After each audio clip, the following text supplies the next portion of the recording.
Hello guys! Hello para to sa lahat ng mga Sagittarius, welcome dito sa aking channel, Kapalaran 888. Welcome.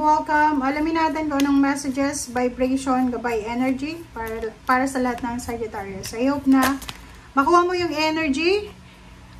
First card natin is express your individuality. Express your individuality para to sa lahat ng Sagittarius. Allow your true self to shine because you're awesome. Wow. So, yung first card mo dito, sinasabi na ipakita mo sa mundo, ipakita mo kung ano ka.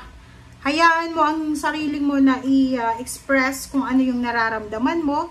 Hayaan mong mag-shine ka. Hayaan mong makilala ka. Hayaan mong tanggapin ka. Diba? Hayaan mo yung sarili mo na kumbaga, gawin kung ano yung gustong gawin. Diba? Freedom. Parang ganon. You are free. Sagittarius, you are free to do whatever you want. Okay?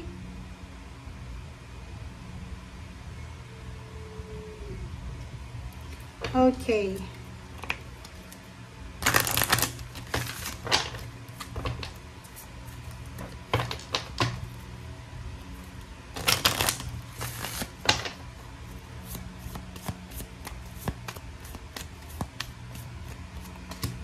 Okay, rests. Rest is rest. So, dito sinasabi ng baraha na you've been working so hard. So, take a nap and get some rest. So, sinasabi ng baraha sa'yo dito, Sagittarius, na kung ikaw ay masyadong pagod na, busy, marami kang ginagawa, oras na para magpahinga, oras na para bigyan mo ang sarili mo ng time para makapagpahinga. Okay. Get some rest, take a nap. Napaka-importante yan, Sagittarius, sa linggong ito. Masyado ka bang pagod? Masama ang pakiramdam mo? Lalo yung mga Sagittarius na nagtatrabaho sa gabi. And sa umaga, hindi makatulog kung nasa Pilipinas kasi sobrang init sa Pilipinas. Or pwedeng hindi makatulog, gawa ng insomniatic. So, kailangan yung bigyan ng sarili nyo ng time para makapagpahinga.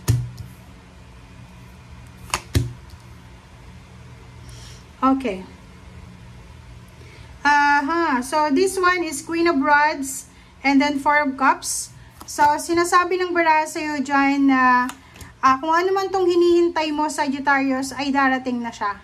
Okay? So, maybe you're waiting for a relationship, waiting for a wedding, engagement, waiting for a job, waiting for someone, or kung ano man tong hinihintay mo ay posibleng darating na.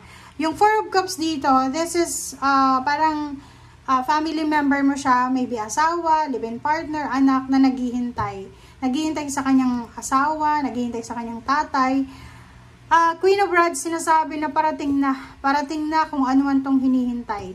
Nine of Cups, isa sa mga emotional wishes mo, ang posibleng mangyari, ang posibleng mangyayari, parang ganon. And Four of Rods, sinasabi ng Four of Rods dyan na stability and balance. Meron na stability and balance ang posibleng darating sa iyo. Unang-una, meron ditong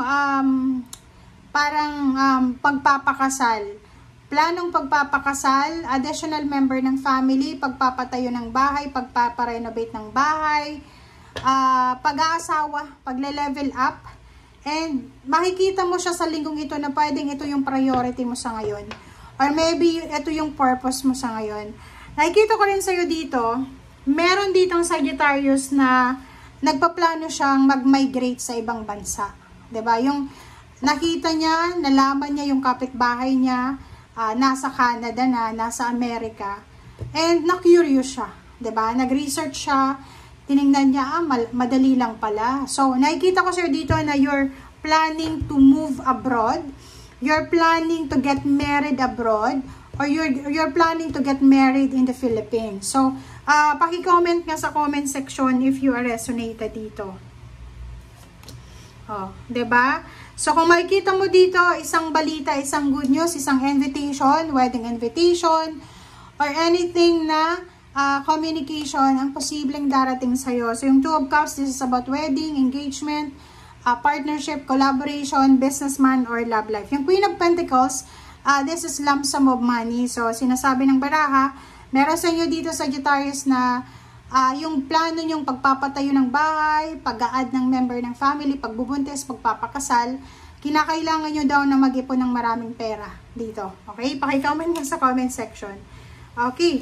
So, yung iba sa inyo dyan, if you are experiencing financial problems, health problems, wag daw kayong masyadong mag-alala kasi makakasurvive kayo sa kung ano man yan na problema or financial issues na pinagdadaanan mo. Yung 10 of Cups dito, merong homecoming, merong housewarming, house blessings, baby shower, baptism, birthdays, anniversaries, or any celebration na posibleng darating sa'yo. Okay. Meron din ditong competition, pag-aaway, meron din ditong, yung 5 of Wands kasi is, huge siya, malaki siya, wider.